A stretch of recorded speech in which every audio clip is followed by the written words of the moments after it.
I've been the pastor at Mountainside Chapel for about 21 years, up until this last year. We started declining in numbers.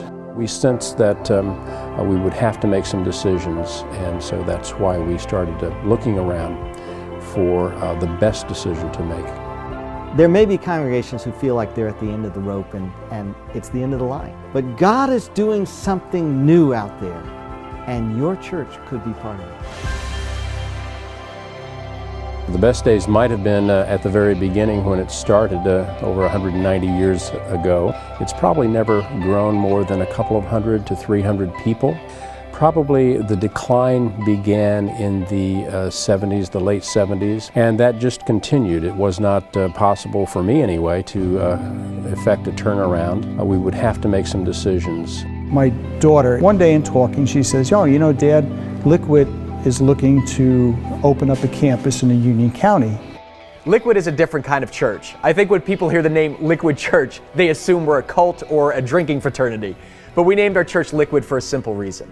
Jesus calls himself the living water, and we believe church should be refreshing. Very often throughout history, there has been the necessity for something to come to an end in order for something better to come out of it.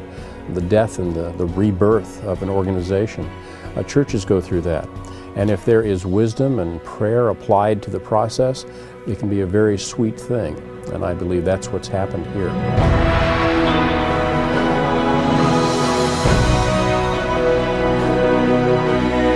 We saw the Rebirth as an opportunity to combine the rich history of the chapel with the fresh ministry momentum of Liquid, the best of the old and the new. It wasn't erasing the identity or the history of Mountainside. Rather, it meant resurrecting the dream of the original founders and injecting that community with fresh hope and a vision for the future. What got me was our first Sunday here when we opened up, and I'm sitting there, I'm looking in front of me and to my right, my left, and there's all these people. This is what we wanted. We wanted the pews filled. People just kept pouring out of the doors, and tears are coming down our faces thinking, this is exactly what we wanted.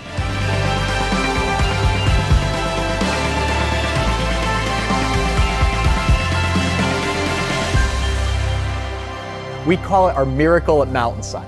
From start to finish, it was a total God thing to see the generations working together to reach new families for Christ. Our goal was not simply to hand something over to the next generation. It was rather to join the next generation. And I feel like many of us have done that and are willing to move forward.